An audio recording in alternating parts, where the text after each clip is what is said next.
मैं तो हमेशा एक ही बात पूछती हूँ कि तेलंगाना के आवाम खुश रहे, तेलंगाना तरक्की करे, पूरे हिंदुस्तान में अपना तेलंगाना रियासत अव्वल नंबर पे रहे। बस एक ही दुआ चलती है। तो मैं आप सबसे भी रिक्वेस्ट करती हूँ कि ये दुआ कीजिए, पूरे रमजान के महीने में अपना तेलंगाना तरक्की करे, आगे बढ़े, हर घर अपने तेलंगाना में खुशहाली से भर जाए। बहुत ही अच्छा महीना है, बहुत ही चीजें हम इंसानों को सिखाने वाला महीना है। भूख का वैल्यू सिखाता है। जब रोजे रखते हैं तो दूसरों के भूख का एहसास होता है।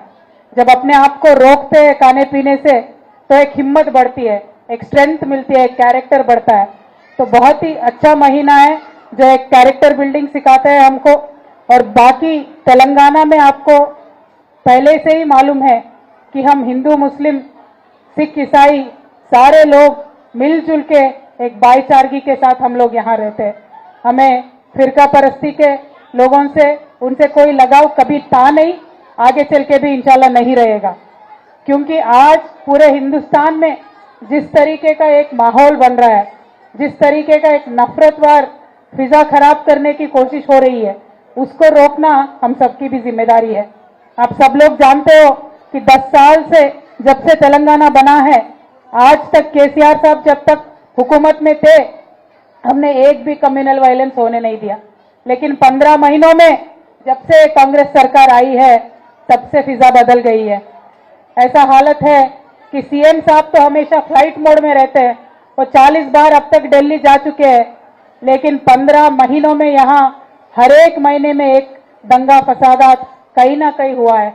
उसके बारे में सीएम साहब नहीं बोलते, उसके बारे में सोचते नहीं है, उसके बारे में रिव्यू करते नहीं है।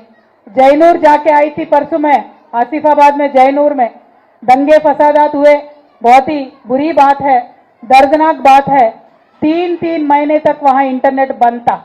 बहुत घर जले, मसाजिद जले, हिंदुओं के भी जले, मुसलमानों के भी घर जले। लेकिन इस सरकार को फुर्सत नहीं है रिव्यू करने का, ना तो कुछ कॉम्पनसेशन देने का, ना तो किसी पे केस करने का। ऐसे लोग जिस भी पार्टी में हो, जो भी नफरत फैलाते हैं, उनको तो इमीडिएटली बंद करके रखना चाहिए। लेकिन सरकार को तो फुर्सत ही नहीं है। क्यों? दिल्ली जाना है हर 15 दिन में एक बार, कुछ भी करना है दिल्ली जाना है। 40 बार 15 महीने में ये सीएम साहब दिल्ली गए हैं।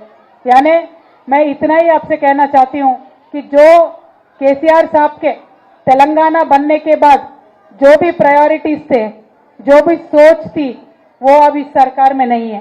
केसीआर साहब ने सोचा, सबके लिए सोचा, गरीब मुसलमान के लिए भी सोचा, गरीब हिंदू के लिए भी सोचा, गरीब क्रिश्चियन के लिए भी उन्होंने सोचा। इसीलिए जब क्रिसमस आती थी तो हम तेलंगाना एक इकलौते ऐसा रियासत है पूरे हिंदुस्तान में जो क्रिसमस को ऑफिशियली हमने बनाया, क्रिसमस गिफ्ट को हमने ऑफिशियली दिया। उसी लाइन्स पे रमजान को भी हमने ऑफिशियली बनाया, रमजान का तोहफा भी हमने दिया। लेकिन आज के तारीख में कैसा है, सीएम साहब का सिर्फ इफ्तार का दावत मिलता है, तोहफा किसी को नहीं मिलता है। ऐसे हालात है। ठीक है, तोहफा ना मिले, लेकिन बजट में जो पैसे दिए उसमें 25% भी इस सरकार ने खर्च नहीं किया। किसी मुस्लिम यूथ के लिए कुछ नहीं मिला, किसी वुमेन के लिए कुछ नहीं मिला। हमारे जमाने में आप भी जानते हो, बहुत सारे मशीन हमने अपने महिलाओं के लिए बांटा था, हमारे खवातीनों के लिए। आज कैसा हालत है कि एक भी मशीन बटा क्या, आप एक बार सोचो। पोचारम श्रीनिवास रेड्डी साहब बाजार में मिलते ही होंगे आप लोगों को, आके आपके पास ही खुद बिरयानी खाते होंगे और ईद मुबारक बोलते होंगे। उनसे एक ही बात पूछो, साहब आओ, वेलकम, हमारे घर पे आओ, हमारे ही बिरयानी खाओ। लेकिन आपके सीएम साहब को आप सवाल करो, पूछो कि जो माइनॉरिटी बजट है क्यों खर्च नहीं कर रहे हो, जो माइनॉरिटी के स्कीम है आपने क्यों बंद कर दिए, जो तालीम के वास्ते केसीआर साहब ने इंतजाम किए थे, आज के टिमरिस के स्कूल कैसे चल रहे हैं आप खुद जानते हो। हमारे जमाने में कैसे थे, अब कांग्रेस के जमाने में कैसा है। पोचारम साहब से जाके पूछो, साहब आप एडवाइजर हो, कैसे एडवाइस दे रहे हो, किस तरीके के सलाह दे रहे हो, आप पूछो। और एक बात भी है, जैसे तेलंगाना में हम सबके बारे में सोचते हैं, हर एक कौम के बारे में सोचते हैं। आज दिल्ली सरकार में क्या हो रहा है, कैसे बातें चल रही है। बोल रहे कि वक्फ के बारे में एक बिल लेके आ रहे हैं, वो उसको, उस बिल को, वो वक्फ बोर्ड जो अमेंडमेंट का बिल है बीआरएस पार्टी बिल्कुल अपोज करेगी उसको, उसमें कोई भी शक नहीं है। आपके खिलाफ एक भी कदम या सेंट्रल उठाए या स्टेट उठाए, लड़ने के लिए सबसे पहले टीआरएस का बंदा आपके साथ खड़ा होगा। आप इस बात पे कोई शक ना करिए, क्योंकि हम हमेशा आपके साथ हैं, कल भी आपके साथ रहेंगे। हुकूमत में आज रहेंगे, कल नहीं रहेंगे, लेकिन आपके साथ हमेशा हमेशा रहेंगे। क्योंकि जब तेलंगाना बना, केसीआर साहब ने आपसे रिक्वेस्ट किया था कि हमारे साथ सोपत करके देखो, सोना घिस के देखो। आपने सोपत किया, 2 बार हमें हुकूमत में रहने का मौका दिया, तो जितना भी ऊपर वाले ने हमें ताकत दी, हमने उतना काम किया। आगे चल के भी और काम करते रहेंगे, बहुत सारे काम है करने के। आज मैं आ रही थी बांसवाड़े में, तो इतने सारे किसानों ने रोक के मुझे ये बात बोला कि अक्का पहले D8 केनाल से अच्छा पानी आता था, आज पानी बिल्कुल नहीं आ रहा है। यानी किसान को हमारे बांसवाड़े के पानी नहीं होता है, आता है, तो हम सब लोगों को भी उसका झेलना पड़ता है। जो उसका किसान का दुख होता है, पूरा धंधा भी चौपट हो जाता है, रियल एस्टेट भी चौपट हो जाता है, पूरा लाइफस्टाइल ही चौपट हो जाता है। क्या बदला अन्ना? एमएलए नहीं बदला, एमएलए वही है, खैर अपने पार्टी में नहीं है, उस पार्टी में गए, लेकिन बदला क्या है? सरकार का रवैया बदला है लोगों के तरफ, उसके बारे में आप जरा सोचिए। और मैं हमारे मुसलमान भाइयों से एक ही बात रिक्वेस्ट करती हूँ कि जितना भाईचारगी के पास साथ हम लोग पहले से है, पूरे हिंदुस्तान में मिसाल देते थे तेलंगाना की, बोलते थे यहाँ गंगा जमनी तहजीब है, ये पूरा मुल्क को सीखना चाहिए तेलंगाना को देख के। तो उसी भाईचारगी को बनाए रखना है। फिलहाल थोड़े दिक्कत होंगे, इस सरकार शायद पूरे स्कीम नहीं दे रही होंगी, लेकिन उनके लिए हम असेंबली में भी आवाज उठाएंगे, काउंसिल में भी आवाज उठाएंगे, और वक्फ बिल के खिलाफ राज्यसभा में हमारे एमपी है, वो भी जरूर आवाज उठाएंगे। और आगे चल के हमारे कोई भी मसला हो, उसके लिए आगे हम आवाज उठाएंगे। सबसे बड़ा कंप्लेंट मुझे मिलता है नौजवान बच्चों से, वो कहते हैं कि अक्का हमारी फी रीएम्बर्समेंट नहीं मिल रहा है। फी रीएम्बर्समेंट जैसे नहीं मिल रहा है, तो गरीब घरों में बच्चों को तालीम के लिए भेजना है नहीं भेजना है, बहुत बड़ी सवाल है। तो मैं इमीडिएटली सरकार से ये डिमांड करती हूँ कि आप फी रीएम्बर्समेंट जो भी है जल्द से जल्द दीजिए, क्योंकि अभी और एक साल शुरू होने वाला है, बच्चों को कॉलेज में जाना है, कॉलेज में एडमिशन लेना है। जो प्राइवेट डिग्री कॉलेजेस है, प्राइवेट जूनियर कॉलेजेस है, एडमिशन देने से मना कर रहे। तो मैं सरकार से ये डिमांड करती हूँ, आप फी रीएम्बर्समेंट जल्द से जल्द रिलीज करो।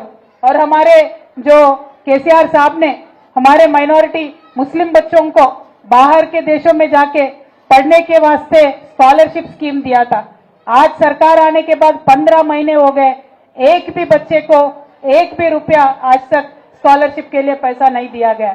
ऐसे इंपॉर्टेंट स्कीम्स के लिए मैं यहाँ से बांसवाड़े से सरकार से रिक्वेस्ट करती हूँ, कांग्रेस गवर्नमेंट से डिमांड करती हूँ कि बच्चों के तालीम के वास्ते आप फंड मत रोका करो, बच्चों के तालीम के जो भी पैसे आप दे दो। हम अगर ऐसे पूछते हैं, सवाल करते हैं, तो कुछ भी अनाप शनाप बोलने लगते हैं। सब सरकार तो जो भी पार्टी हुकूमत करेगी, सरकार को तो चलना चाहिए। जब पहले आंध्रा गवर्नमेंट था, किरण कुमार रेड्डी साहब 1800 करोड़ पेंडिंग रख के गए थे। केसीआर साहब हुकूमत करने आए तो पहले क्या क्लियर करे, वो 1800 करोड़ बच्चों के वास्ते, तालीम के वास्ते पहले वो क्लियर करे और बाद में दूसरा काम करे। तो सबसे इंपॉर्टेंट हमारे नौजवान बच्चे हैं, उनके तालीम के वास्ते ये सरकार को डिमांड करना चाहिए।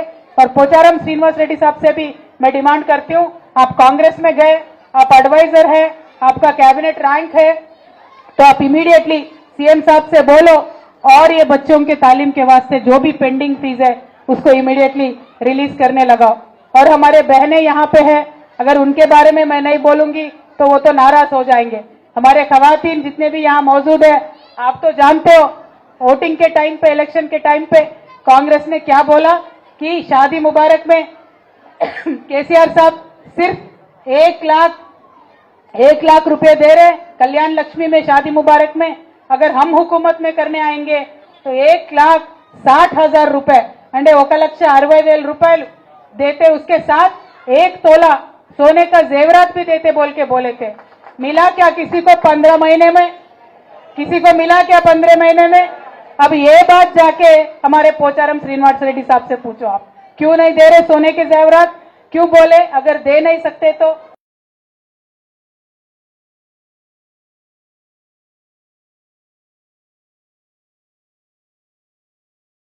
क्यों बोले? अब बोल रहे नहीं, हमें समझ में नहीं आया। अगर समझ में नहीं आया तो हुकूमत में रहने का कोई हक नहीं है। ये बात मैं बताते हुए जितने भी मरकज कमेटी के हमारे बड़े लोग आए हैं उन सबको भी मैं वेलकम करती हूं। टाइम हो गया क्या ना रोजा? नहीं टाइम है। मरकज कमेटी के एल्डर्स को सारों को वेलकम करती हूं। और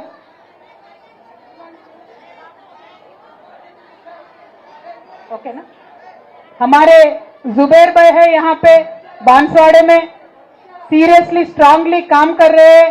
मैं आप सबसे रिक्वेस्ट करती हूँ आप उनका साथ दीजिए। मैं और बाजरेड्डी